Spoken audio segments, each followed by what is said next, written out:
The Sony Alpha A330 comes with a 10.2 effective megapixel CCD image sensor and a 2.7-inch clear photo LCD Plus with tilt angle display.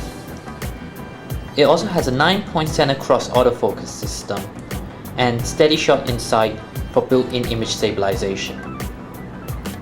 It offers a quick autofocus in live view mode, as well as full resolution continuous shooting of up to 2.5 frames per second while using the optical viewfinder and 2 frames per second while in live view mode. It also has an HDMI output, although it does not record any movies.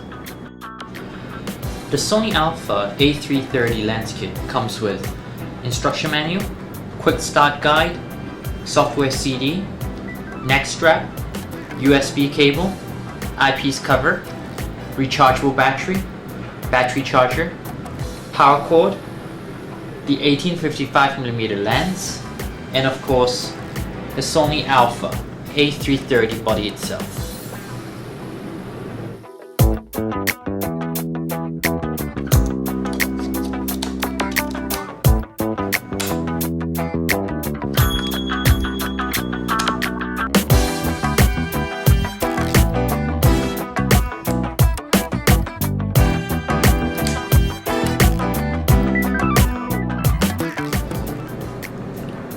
Taking the Sony Alpha A330 in hand, the first impression is that this camera has steered away from the more professional style that the previous A300 and 350 gave. With the new styling, it's up to you whether you like it or not, but it definitely makes me feel that the camera has become more plasticky, and the sliding lid on the side doesn't really exactly inspire confidence either.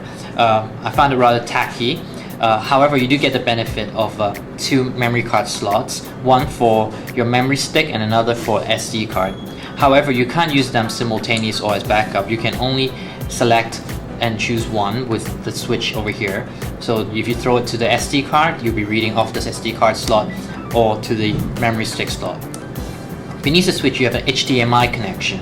However, it's important to note that this camera cannot record high definition or any movie, in fact. So by connecting this to your high definition TV, you will only be able to view your images. You also have a USB connection below, over here.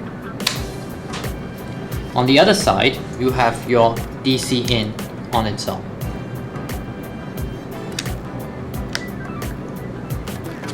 You also have your jog dial in the front, your power on, off and shutter at the top, as well as your switch for live view and optical viewfinder. So that construction is still the same from previous model, and you still benefit from high-speed autofocus while in the live view mode.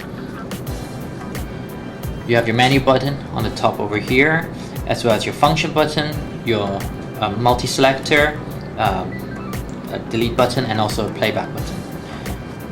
Somehow I found the LCD to be rather sticky and hard to use this time around.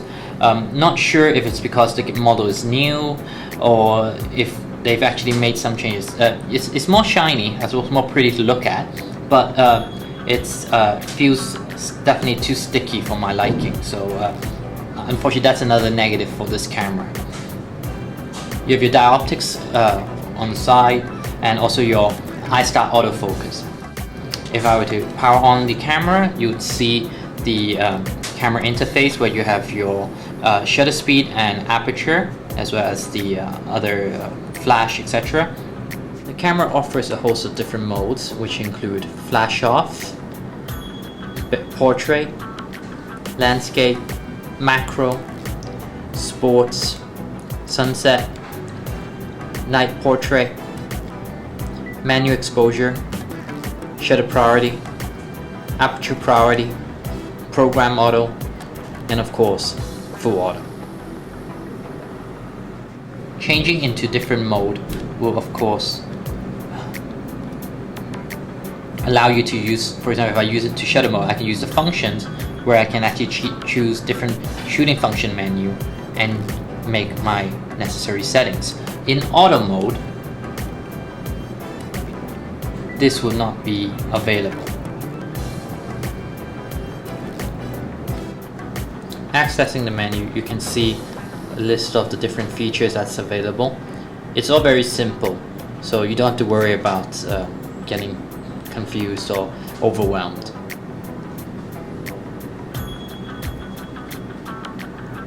It's also important to note that with the eye start, it will automatically start focusing the minute you put your eye towards the viewfinder. So that's still a very convenient feature to have.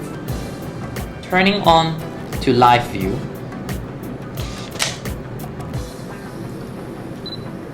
we can see that the autofocus is still very quick.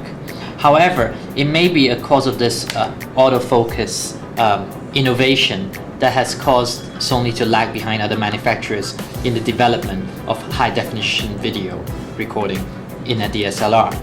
All the other DSLRs in the market use contrast detection, and therefore when they enter into video mode, the mirror is lifted up and records directly onto the sensor using that contrast detection. However, with the Sony Alpha range, because they keep the mirror down and have the second sensor near the viewfinder for your live viewing, you actually do not use contrast detection.